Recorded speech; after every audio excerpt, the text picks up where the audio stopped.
Den baş ez Reger Azatkaya derhenira filma gavaştıl mezin dibin.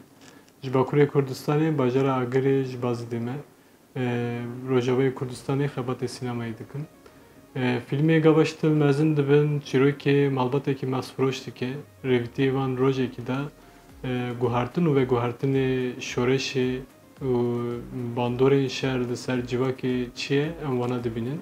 Ev film bi awayekî kolektif hatiye kişandin. Berhemekî komîna filma Rojavayê. Bi vê filmê re em jî heftemîn New York Kurdish Film Festival beşdar bûn.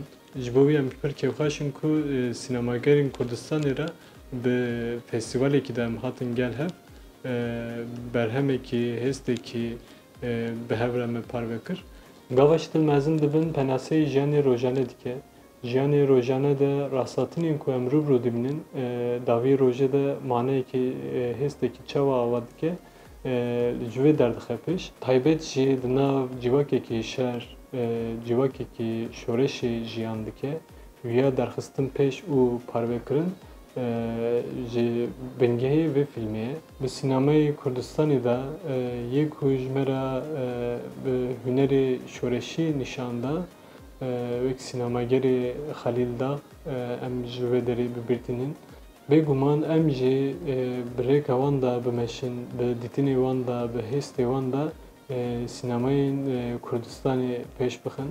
Em hêvîne bi festîvalên Nûsa re bi sînemayên Kurdistanê jî di nav sînemayê cîhanê de ciyekî giring bigire û çîrokên li Kurdistan, çîrokên jiyanên azad û berxwedan zêdetir li cîhanê re were parvekirin. Ev ji bo me hêvî û armancekî ye.